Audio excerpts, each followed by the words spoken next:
Até aqui tudo certo?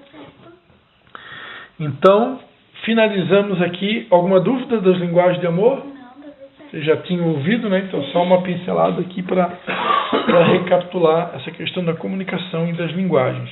Então, é isso daí, é aprender as linguagens e aprender a falar cada uma delas, né? E identificar, não só no cônjuge, mas nas pessoas que a gente se relaciona, é importante. Falar alguma coisa? Tô de boa. Ok?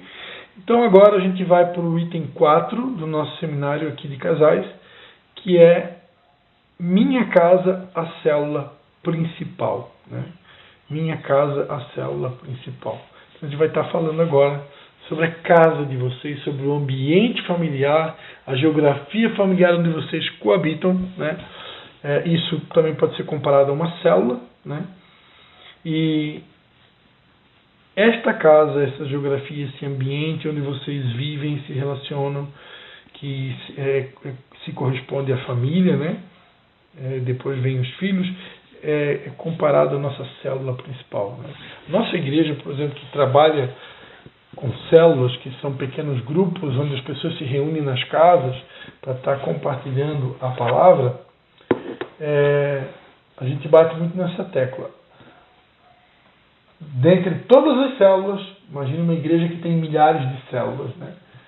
A minha célula principal sempre vai ser a minha família, a minha casa. Porque se eu fracassar dentro da minha casa, eu vou perder a autoridade para poder ajudar as pessoas numa outra célula, né? Imagine que sentido tem eu vim aqui ensinar para vocês sobre como proceder no casamento, sendo que eu já nem tenho mais casamento, né?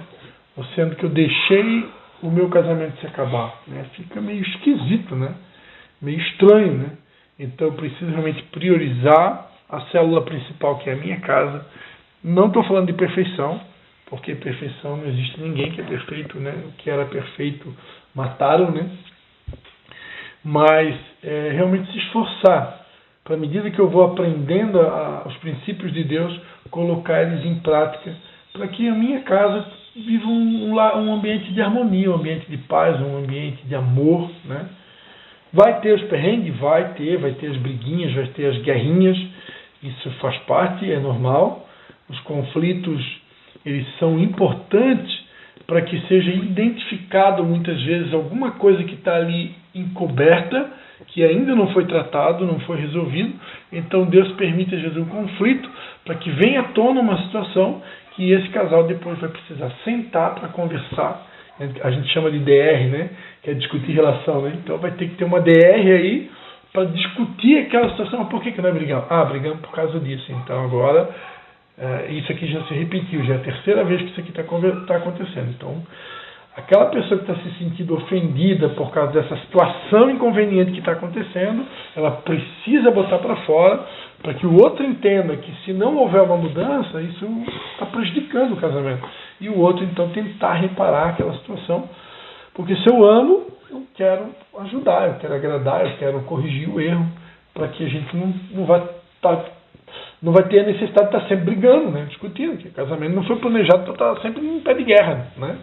A guerra, o conflito tem que ser um acidente, né? Aconteceu, mas imagina que todo dia tem uma briga, toda semana uma discussão, meio esquisito esse negócio aí, vamos dar uma olhada. Então, minha casa, chegaram já a ver esse também? Não. Esse ainda não? Então tá. Minha casa é fortaleza para minha família. Aí, falando de casa, aqui, o ambiente mesmo onde vocês moram, né? É o lugar de refrigério e segurança, onde o casal deve aprender a orar junto, né? Estar junto. Romanos 11:16, na Bíblia diz, né, que se as primícias forem santas, também a massa o é. E se a raiz é santa, também os ramos o são. Então, a minha casa representa a minha família, representa a minha primícia. Ou seja, o que é a primícia? Na antiga aliança, a primícia fala dos primeiros frutos.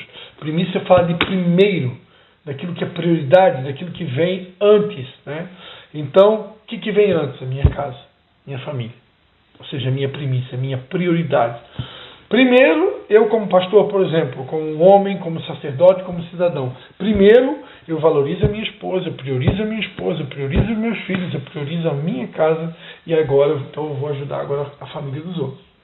Agora, se eu priorizo primeiro a família dos outros, depois a minha casa, primeiro os outros, depois a minha casa, a ordem está invertida. Né? Então, a minha casa é a célula principal. Se a primícia for santa, se a minha casa for santa, for santificada por Deus, todos aqueles demais que eu for interagir também serão santificados através da minha casa. Mas primeiro, a primícia, que é o meu lar, a minha família. Estou conseguindo entender? Né? Eu já cometi esse erro, né? Eu já cometi esse erro de priorizar o outro, né? Priorizar o outro. A gente, como pastores, início de ministério, tu não tem muita experiência ainda, então tu quer fazer a coisa certa, tu quer ajudar todo mundo, tu quer servir as pessoas. Quando alguém precisa de ti, geralmente tu tem dificuldade de dizer não, né? Por quê? Porque está começando ali, é o teu trabalho, é o teu chamado, então tu quer atender as demandas, né? E muitas vezes aconteceu, né, de pessoas precisarem de mim, ou discípulos, ou ovelhas, né, no mesmo momento que a minha família também precisou de mim. Né? E o que eu costumava fazer para não desagradar ninguém, para não decepcionar ninguém? Eu dizia para o meu cônjuge, né, eu dizia para a Pati, segura as pontas aí, eu tenho que apagar um incêndio lá, tenho que resolver um BO ali daquele casamento, daquela família, daquela irmã, daquele irmão. Eu vou lá, resolvo, depois eu volto. Né? E fiz isso algumas vezes. E no começo, o cônjuge até suporta. Mas se isso for feito diversas vezes, você vai minando o teu casamento. Porque o teu cônjuge vai entender, poxa, eu sou segundo plano. Né? Eu não sou a primícia. Eu não sou a célula principal. Né? Então, hoje eu não faço mais isso, né? O celular está aqui ligado, está aqui, está no modo silencioso aqui, mas se tocar o telefone aqui agora, já falei isso para vocês em outra oportunidade, se ela me ligar, Christian, para tudo aí, vem para casa agora que eu preciso de ti, eu preciso parar tudo e ir, né? Porque, em primeiro lugar, essa aliança aqui não é com a Alisson nem com o Dani, né? É com a minha esposa. Então, isso é a primícia, né? Quando eu priorizo a minha casa, o restante tudo vai ser consequência. Tem um outro texto na Bíblia que eu amo de paixão. Eu tive a oportunidade há muito tempo atrás. Deus me deu esse texto para pregar num casamento e também para pregar numa célula que a gente tinha em Nova Trento. E Deus, ele abriu o meu entendimento para esse texto, né? Que está na primeira carta de Paulo a Timóteo, capítulo 5, versículo 8. Aqui diz assim, ó: mas se alguém não cuida dos seus, e principalmente dos da sua família, negou a fé e é pior do que o incrédulo. Ou tem outra versão que diz, é pior do que o infiel. Vou repetir para vocês gravar. Mas se alguém não cuida dos seus, quem são os seus? Né? Os seus são meus familiares, são aqueles que caminham comigo, são aqueles que estão mais próximos, né? E principalmente da sua família, que aí família não são familiares, eu expliquei isso para vocês, né? Pai e mãe, depois do casamento já não é mais família, é familiar. Então família aqui agora é vocês dois, e quando vier os filhos, fazem parte da família. Então se eu não cuidar da minha família, eu neguei a fé. E eu sou pior do que uma pessoa que nem conhece nada de Bíblia. Né? Então, priorizar a família é muito importante. Né? Tem um outro texto na Bíblia interessante, em primeira carta de Paulo aos Coríntios, capítulo de número 7, que o apóstolo Paulo vai dizer assim no versículo 32, ó: eu bem quisera que estivesseis livres de cuidado. Em outras palavras, está dizendo assim, eu gostaria que todo mundo fosse solteiro, ele está falando aqui. O solteiro cuida das coisas do Senhor em como há de agradar o Senhor. Então, Então como São Paulo não era casado, ele está falando aqui, se você ler todo o contexto, né, que eu gostaria que todo mundo fosse solteiro como eu. Porque o solteiro ele não tem que se preocupar com casamento, com filho, com família. Ele pode se dedicar só para Deus, se ele quiser. Eu quero abrir uma célula, eu quero me dedicar a minha vida para Deus. Ele pode fazer isso e não tem que dar satisfação para ninguém. Né? Aí depois ele fala no versículo 33, né? Mas o casado cuida das coisas do mundo e como agradar a sua mulher está dividido. Ou seja, o casado ele tem que dar conta de agradar a Deus, agradar o mundo e agradar a esposa. O solteiro não, o solteiro é só o mundo e Deus. Né? Então, Paulo está dizendo, para se dedicar para Deus seria bem melhor que todo mundo fosse solteiro. Né? Mas se você casou, agora você vai ter que se dividir. Você vai ter que dar jeito de agradar a Deus, o teu tempo para Deus, o teu bater o cartão na igreja, as tuas disciplinas espirituais e agradar o teu cônjuge. Então tu fica meio que dividido, é um pouquinho para cada um. Né? O solteiro não tem essa preocupação. Mas o casado ele tem que se dividir, porque ele não pode... um fanático, por exemplo, religioso, ele está lá na igreja todo dia, ele se dedica só para a igreja e vai deixando o cônjuge de lado. Né? Vai dar B.O. Né? Então ele tem que ter um equilíbrio. Ele tem que sentir também o limite do cônjuge para não viver extrapolando. Embora que nós homens, como sacerdote, biblicamente, Cristo é o cabeça do marido e o marido é o cabeça da mulher. Então se esse homem que é o sacerdote do lar, depois a gente vai aprender sobre os papéis de cada um, né? E o marido, ele exerce função de governo. Ele é o líder da casa. Se este marido estiver realmente submetido a Cristo, né? Porque se é um marido que, tipo assim, ele não está nem aí para as coisas de Deus, né? Não quer saber de Deus, nem de Bíblia, nem de igreja, nem de nada, não tem relacionamento nenhum com Deus, tipo, ele não vai ter a mesma autoridade para governar um lar do que uma pessoa que anda com Deus. Essa pessoa que anda com Deus, ela aprende os ensinamentos de Deus, os princípios de Deus, ela ouve a voz de Deus, então ela é capaz de chegar e dizer, Dani, o caminho é por aqui. Ah, mas eu não concordo. Não, mas eu sou o sacerdote do lar. E Deus está dizendo que o caminho é por aqui. Então ela vai precisar se submeter. Né?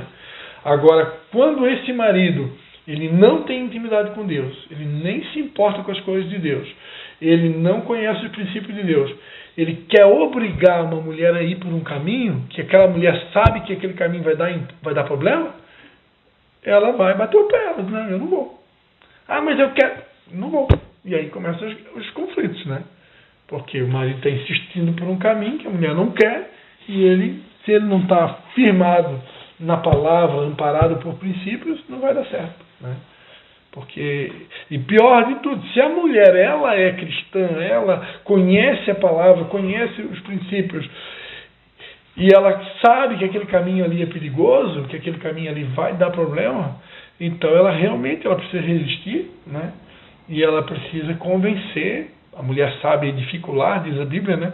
Ela precisa pedir a sabedoria de Deus de convencer o marido. E aí, nesse caso, a mulher passa a ser autoridade sobre ele. Porque quem conhece mais aqui, né, acaba tendo, às vezes, em algumas circunstâncias, mais autoridade. Então, cabe a ela de dizer, não, por esse caminho eu não vou. Esse caminho é um caminho de morte, esse caminho é perigoso. Não vamos por aqui, não. Então, aí onde que vem? A mulher sabe edificar, né? E se esse marido ele for humilde o suficiente para entender que a mulher está certa, ele também vai se submeter. Né? Durante muito tempo, nós como líderes e pastores, a gente sempre ensinou, né? Aqui Efésios 5 diz, né? Vós mulheres submetei-vos aos vossos maridos como ao Senhor, pois o marido é o cabeça da mulher, como também Cristo é o cabeça da igreja, sendo o próprio Salvador do corpo. Então nós sempre ensinamos isso, que se o marido está em obediência a Deus e a palavra, a mulher precisa se submeter a ele. Né? Mas a Bíblia também diz, num versículo anterior aqui, no versículo 21, sujeitando-vos uns aos outros no temor de Cristo. E esse sujeitando-vos uns aos outros significa, principalmente no contexto de igreja, eu tenho que me submeter um ao outro. Uma igreja, por exemplo, tem 5 pastores, né? 5 líderes Um se submete ao outro. Porque, claro, geralmente tem um presidente, né?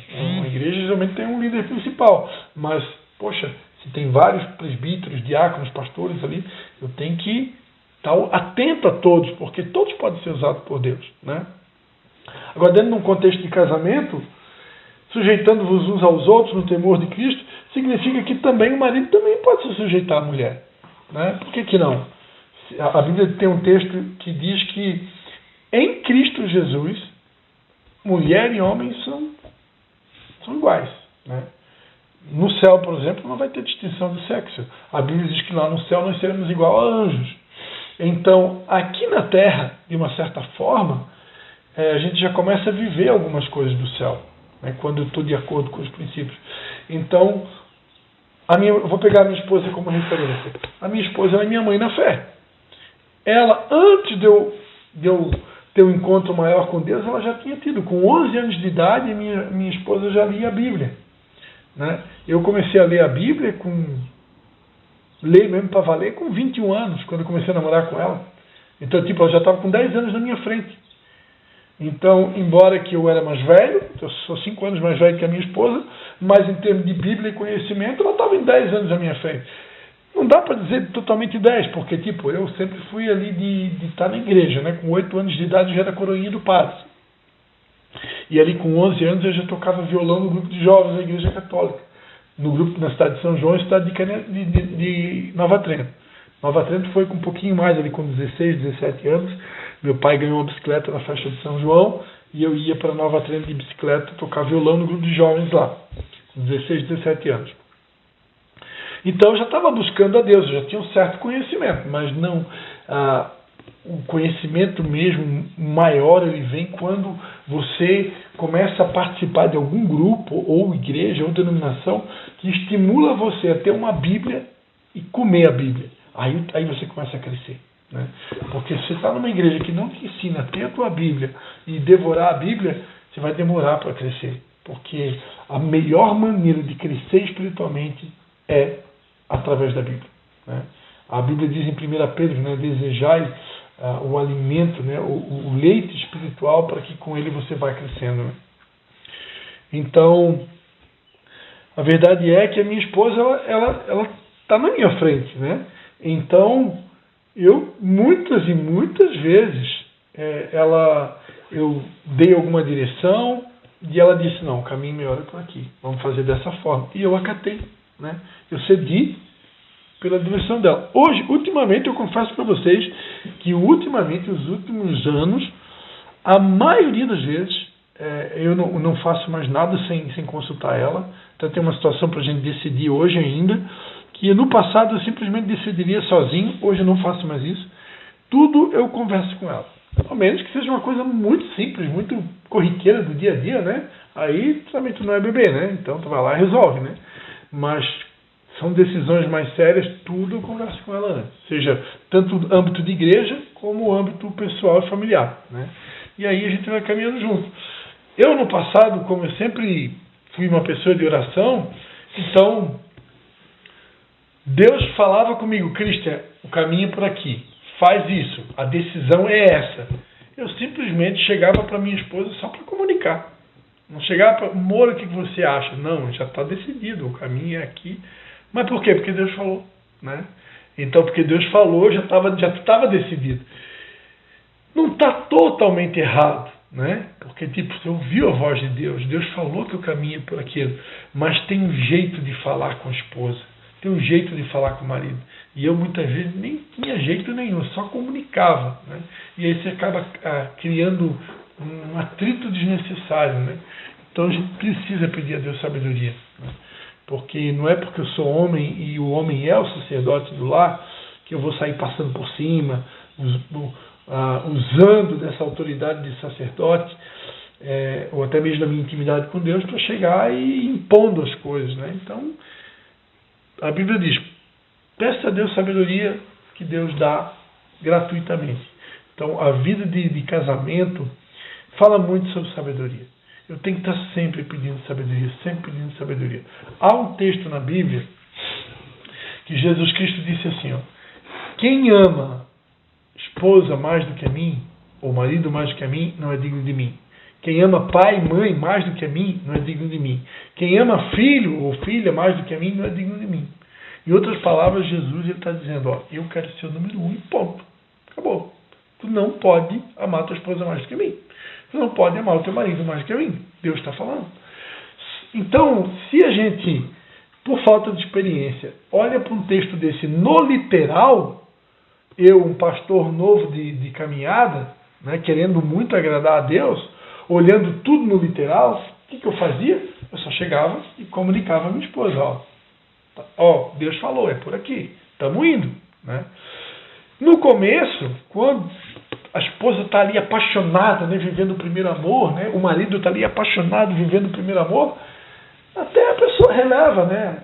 Deus falou, mas vai doer, é um caminho de renúncia, eu vou ter que abrir mão de algumas coisas, né? A pessoa vai, ela abre mão, porque ela quer agradar o marido e quer agradar a Deus. Mas chega uma hora que, principalmente se Deus já levou aquele casal a muitas renúncias, decisões difíceis, o outro lado ele pode ter um limite. Todos, na verdade, temos um limite, né? Então, quando você começa a identificar o limite do teu cônjuge, você precisa respeitar esse limite. Se você quer realmente manter o casamento, né? Porque eu cristiano, não acredito que Deus queira destruir o meu casamento por causa dele e da obra dele. Eu não acredito nisso, né? Eu acredito que eu posso sim e devo buscar sabedoria, e é o que a gente está fazendo aqui hoje de manhã, né? Aprendendo a palavra, os princípios, que me dê a capacidade de fazer tudo aquilo que Deus quer de mim, a obra dele, mas sem perder meu casamento, né? Então, só que aquela história de marinheiro de primeira viagem, quando a gente é inexperiente, né? Você quer agradar a Deus, não, está escrito aqui. Primeiro Deus, depois a minha esposa. Se ela não quiser, se exploda. Então eu vou lá, só estou comunicando. Ó, Deus falou que a gente está se mudando, nós vamos morar em Tijucas agora, estamos vendendo essa casa na semana que vem, e Deus falou que agora eu trabalho lá, e eu só estou comunicando, ok? Aham, que legal, né? E a mulher não estava nem pensando nisso, né? Então pode ter até um infarto, né? Dependendo da mulher, né? Então, estou dando um exemplo aqui assim, né? Meio, né? A verdade é que eu preciso conhecer os limites um do outro e procurar respeitar, né? Agora, é claro, quando Deus deseja realizar algo através daquele casal, e se um dos dois está resistindo o que Deus quer fazer, aquele que está do lado de Deus, ou que sabe que está do lado de Deus, ele vai ter que realmente pedir a Deus sabedoria para tentar convencer o outro ao caminho por aqui. Deus é misericordioso, ele é bondoso, ele tem paciência com a gente, ele está esperando a gente, mas Deus tem seus limites também, né? A misericórdia de Deus ela chega a um fim. Então, esse cônjuge que tem a direção de Deus e que sabe o que precisa ser feito, ele vai precisar realmente ter uma conversa séria e dizer, ó, dentro do meu conhecimento, do que eu sei do que Deus quer para a nossa vida, a gente vai precisar tomar essa mudança aqui, nós vamos precisar fazer isso. Ah, mas vai doer. Faz parte, né?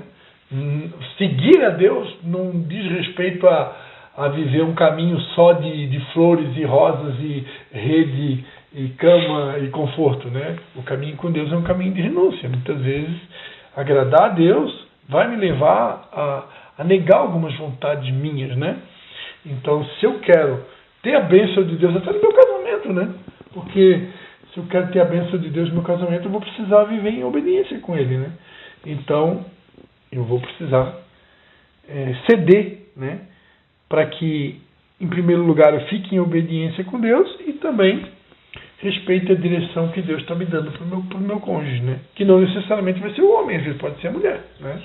Às vezes é a mulher que está com a direção certa ali e eu vou precisar me submeter. Para que ambos entrem em harmonia e principalmente com Deus, né? Porque se os dois decidem andar em rebelião com Deus, né? Um dos dois ele sabe o caminho, não está fazendo de conta que não está ouvindo, está fazendo de conta que não esqueceu até, né?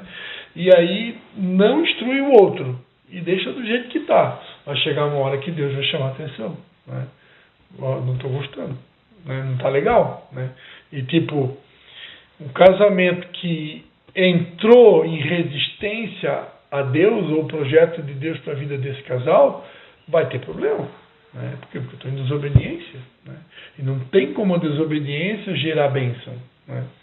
Porque biblicamente a única coisa que gera bênção é a obediência, né? Deus, ele é o Deus da obediência, ele quer de nós a obediência, né? Então eu preciso realmente procurar obedecer a Deus à medida que ele vai mostrando para mim áreas, decisões, situações que eu preciso mudar, decisões que eu preciso tomar, né? Deus é muito bom. Ele nunca vai chegar assim, ó, Alisson, eu detectei isso na tua vida, então tu tem aí pelo menos umas 10 mudanças que tu vai ter que fazer nos próximos dias. Deus não faz isso, né? Porque ele sabe que vai perder o Alisson, ou vai perder a Dani. Então o que Deus faz? Deus, ele viu, ele já está vendo tudo, ele vê lá o futuro, então ele já identificou, tem 10 decisões aí que o Alisson vai ter que tomar ao longo do tempo. Aí o que Deus faz? Ele vai mostrar aquela que é mais urgente. Olha, isso aqui é a prioridade das prioridades. Então, a mesma coisa vai mostrar para o Dani, né? Então, isso aqui é para ontem. Então, Deus, ele sabe a tua estrutura, ele sabe até onde tu vai suportar, ele vai te mostrar aquilo que precisa ser mudado e ele vai te dar um tempo para você corrigir aquilo. A partir do momento que você corrigiu, bênção, próximo passo. Agora, ali na frente, Deus vai ter uma outra coisa, porque a nossa vida é uma lapidação contínua. Deus quer fazer de nós assim um diamante, né? Comparando, né, o diamante, eu não sou muito especialista no assunto, mas antes de ser diamante é uma pedra bruta, né? É um carbono, né? Mas para virar diamante, ele vai passar por um processo de lapidação. Assim somos nós, né? O plano de Deus para as nossas vidas é nos tornar semelhantes a Cristo. E Jesus é perfeito. Então, como nós estamos muito longe da perfeição, então tem todo um caminho, né? Só que Deus não bota a faca no peito de ninguém. Tu tens até amanhã para fazer isso. Tu tens até amanhã. Não funciona assim, né? Ele conhece a nossa estrutura e se lembra que a gente é feito de pó. Então ele vai sinalizando, ele vai mostrando, e à medida que ele vai mostrando, o casal vai identificando, a gente vai corrigindo as coisas, né? E a mesma coisa no casamento, né? À medida que a esposa percebe uma coisa no marido que está desagradando, ela vai precisar falar com ele. O marido percebe uma coisa na esposa que não está legal, ele vai precisar conversar com ela. E à medida que haja essa conversa, eu tenho que também dar um pouquinho de tempo, né, para o outro se adequar à mudança, né? A gente tem coisas que vai mudar rápido, outras talvez nunca. Eu comentei com vocês, né? A minha esposa pegando no pé, outro dia a gente foi almoçar, eu acho que eu bati no prato com o garfo, com a faca, não sei o que. Meu Deus do céu, já fazem 30 anos que tu ainda bate com o talher no prato, não precisa fazer isso. Então é uma coisa pequena, mas que incomoda, que irrita o outro, né? Então a gente precisa estar mais atento. Na verdade, isso acontece por falta de atenção ou até por falta de amor mesmo, né? Porque se eu amo e eu sei que aquilo está incomodando o outro, uma coisa tão pequena, né? Custa mudar, né? Custa pegar ali o talher, botar ali em cima do prato com calma, fazer barulho, né? Mas é que a gente às vezes é meio ogro em algumas coisas, né? Aí você casa com uma princesa, mas você é um sapo, né? Aí dá trabalho. Saber que eu estou controlando aqui para ver se... hoje acho que eu não vou entrar no próximo... Peraí. Aqui está, aqui.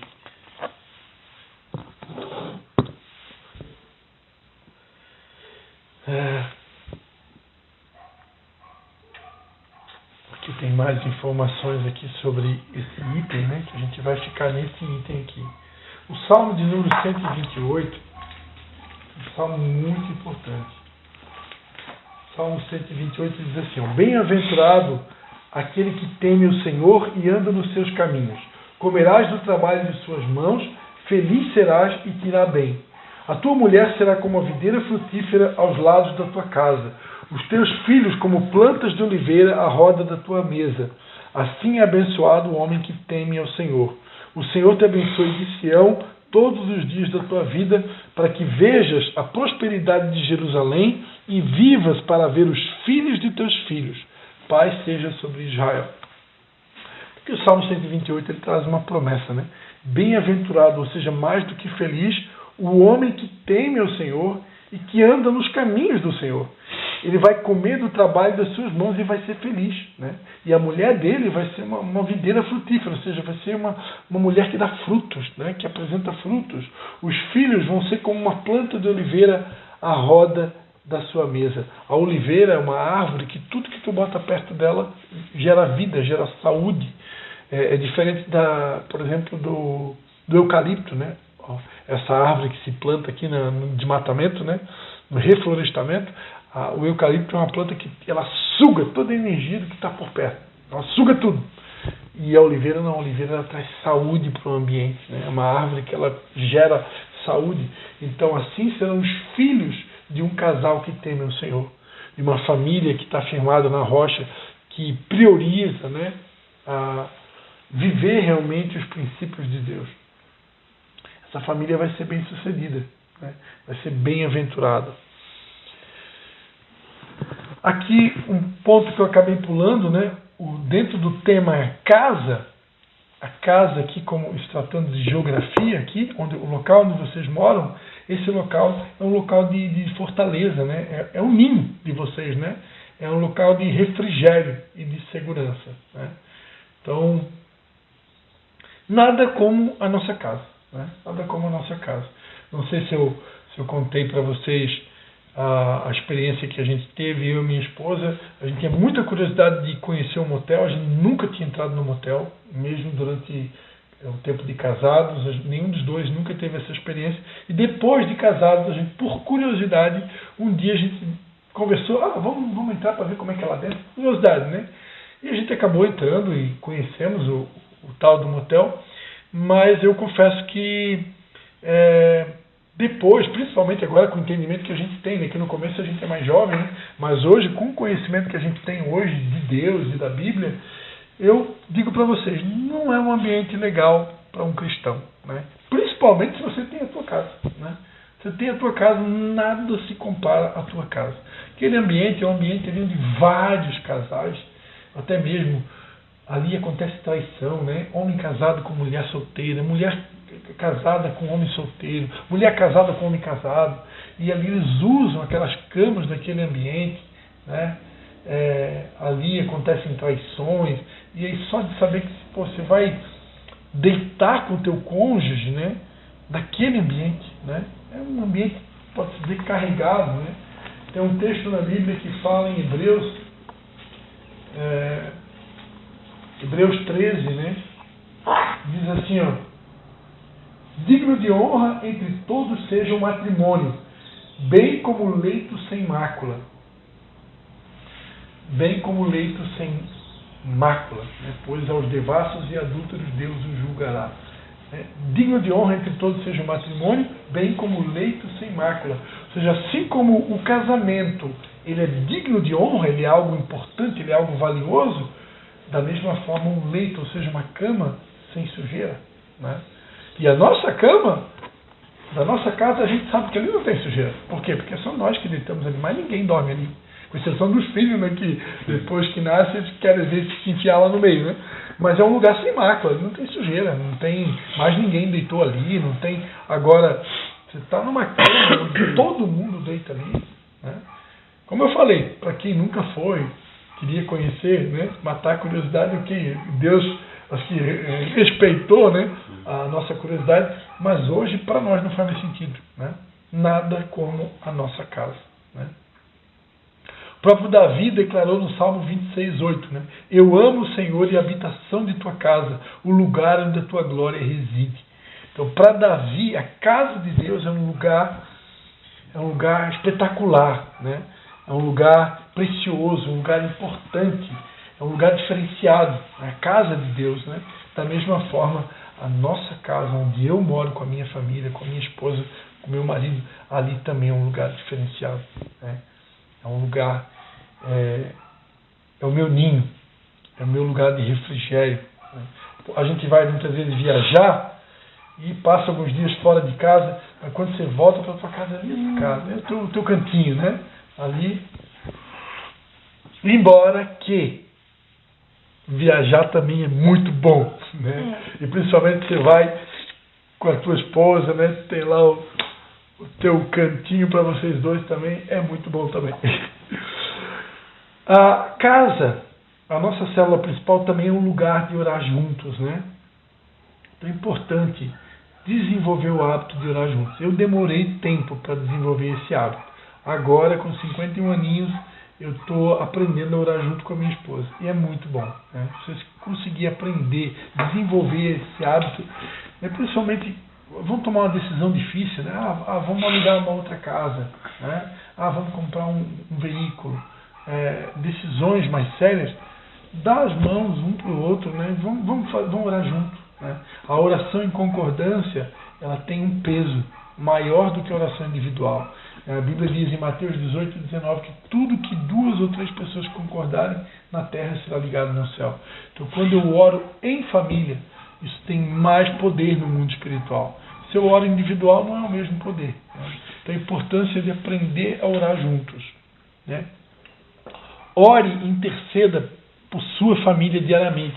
A Bíblia diz que Jó, né? Jó, quando ele encerrava o ciclo de banquete, Jó chamava os seus filhos e os santificava. Levantava-se de madrugada e oferecia holocausto segundo o número de todos eles.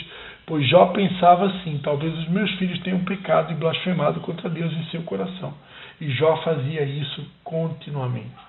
Esse homem chamado Jó, ele apresentava os seus filhos em oração, santificava os seus filhos e ele oferecia sacrifícios, né, a Deus, ofertas, para que através desse gesto de fé, Deus pudesse santificar os seus filhos.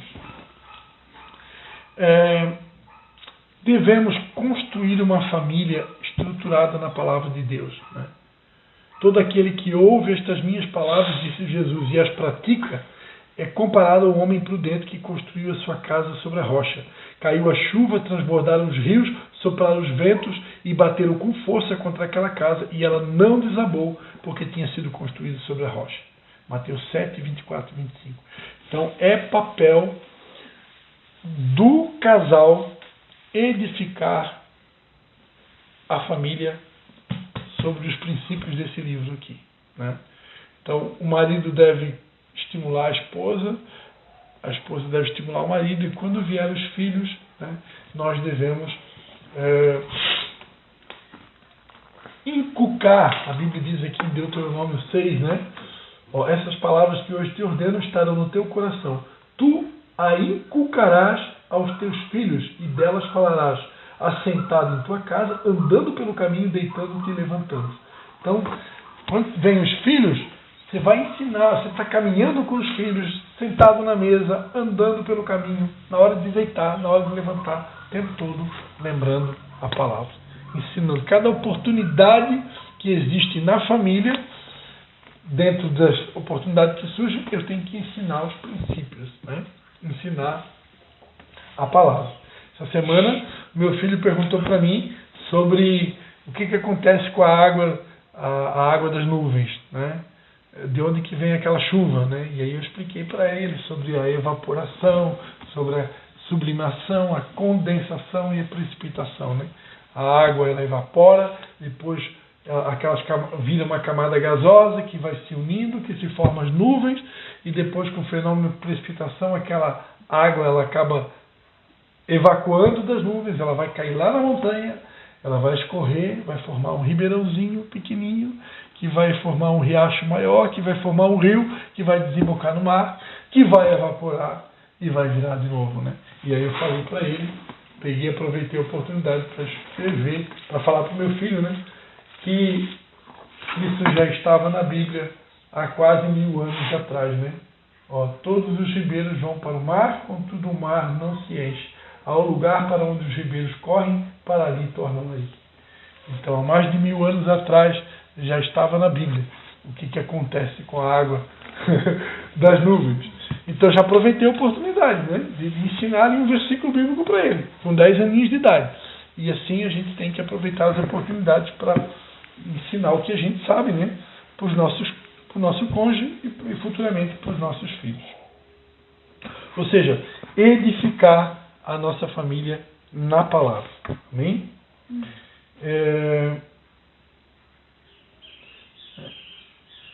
Escute, Israel, o Senhor vosso Deus é o único Senhor, portanto ame o Senhor seu Deus de todo o teu coração, de toda a sua alma, de toda a sua força. Estas palavras que hoje te ordeno, né, estarão no seu coração. Tu as inculcarás. Essa palavra inculcar, em outra versão, é intimar. O que significa? É falar com autoridade.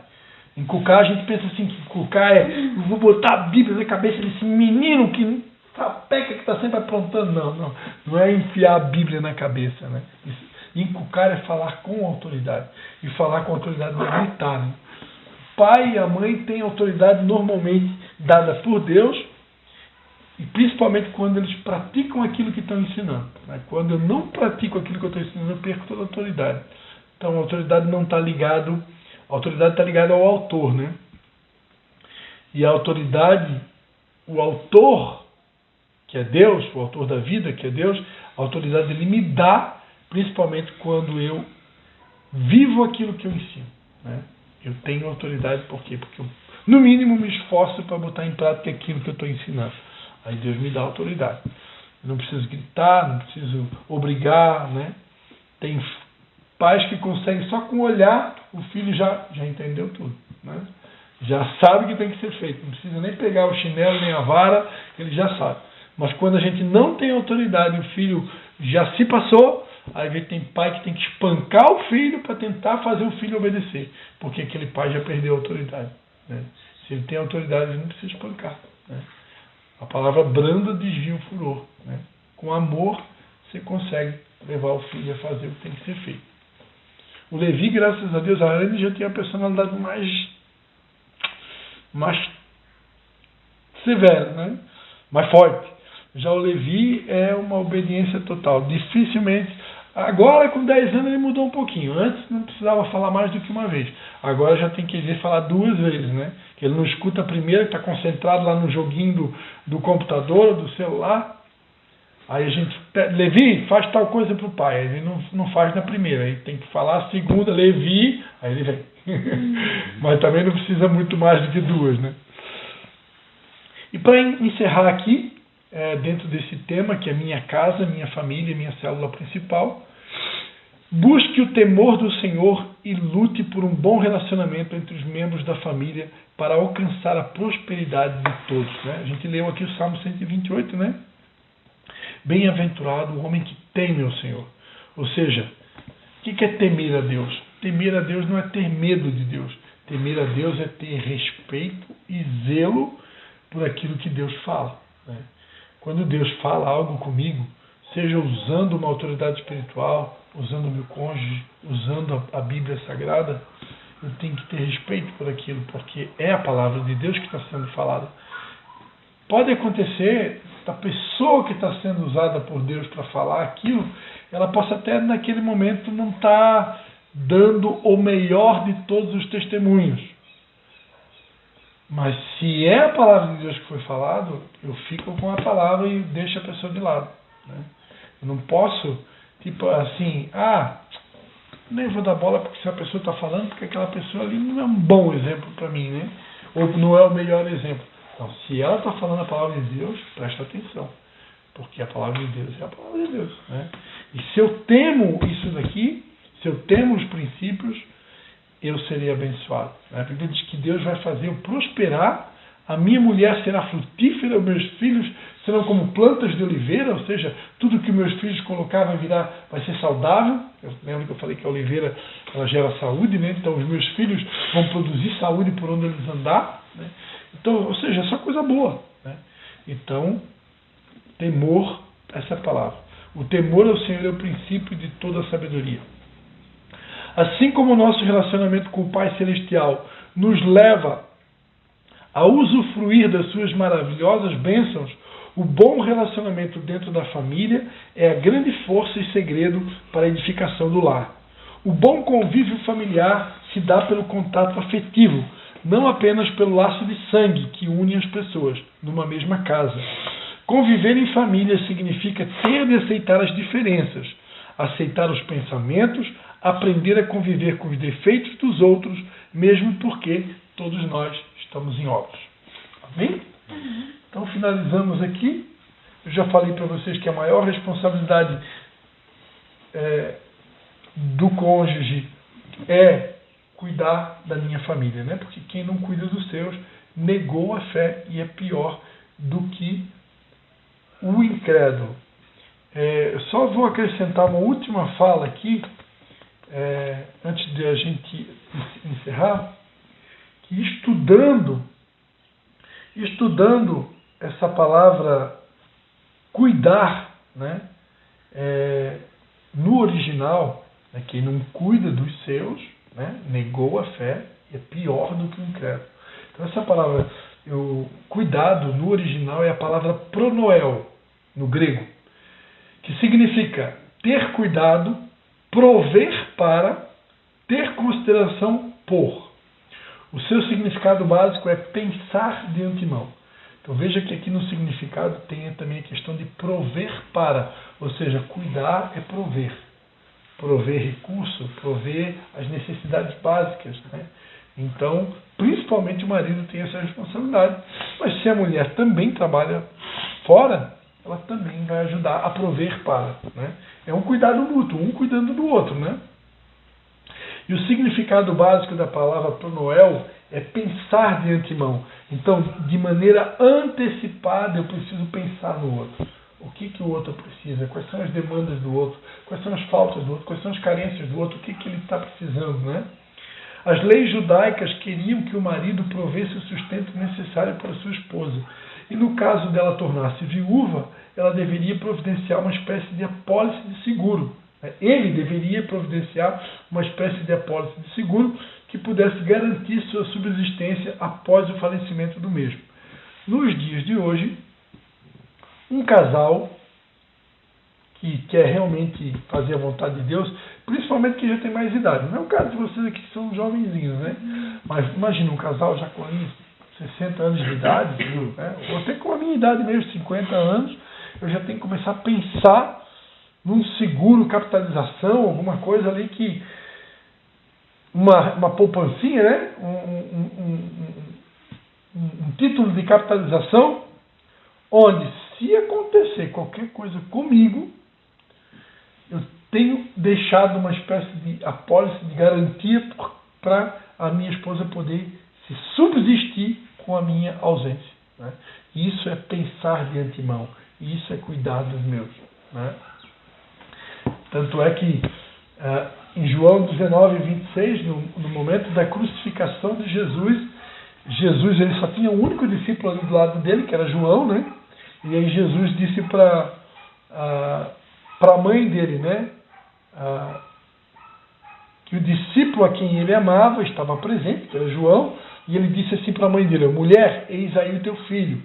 Depois disse ao discípulo: eis aí a tua mãe. E desde aquela hora o discípulo a recebeu em sua casa. Ou seja, Jesus, no momento que está se aproximando da morte dele, ele cuidou da mãe dele. Ele pensou de antemão na mãe dele, em deixar uma pessoa responsável para cuidar da mãe, que era João, né?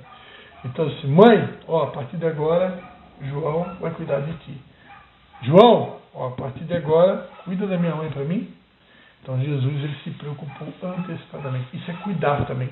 Cuidar não é só agora, mas já pensar lá no futuro, né? O que eu estou deixando para o meu cônjuge se eu vir a partir desse mundo, né? Então já deixar alguma coisa ali, alguma garantia para ele poder se virar, né? Ok? Então seria isso.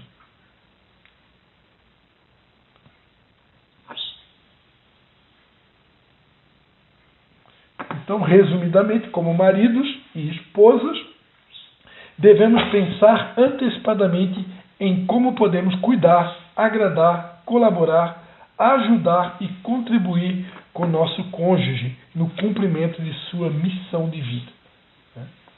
Então isso diz respeito à nossa responsabilidade principal como cônjuge, que está ligado à minha casa, minha família, que é a minha célula principal. Amém? Vamos orar então. Eu vou deixar marcadinho aqui que a próxima aula, se Deus assim permitir, a gente vai começar a tratar das responsabilidades do papel de cada um. Cada um tem um papel no casamento, né? E a gente precisa conhecer o nosso papel para cada um fazer a sua parte. Ok? Como marido, como pai, como mãe. Vamos fazer uma oração então, agradecendo a Deus, né? Se tem alguma dúvida, se quer perguntar alguma coisa? O professor tá bom então? Explicando tudo? Pai, nós te damos graças, Senhor, por mais essa lição concluída, Pai. Te agradecemos pela presença do Teu Espírito Santo, pela Tua inspiração e sabedoria, Pai. E te pedimos, Pai, continua edificando a vida do Alisson e da Daniela, Pai, que eles possam continuar crescendo em graça e no conhecimento, recebendo esses princípios e valores que vão ajudá-los, ó Pai, a edificar o casamento, a família deles na rocha que é Jesus. Nós te agradecemos em nome de Jesus. Amém. Amém. Amém. Então, meus amados.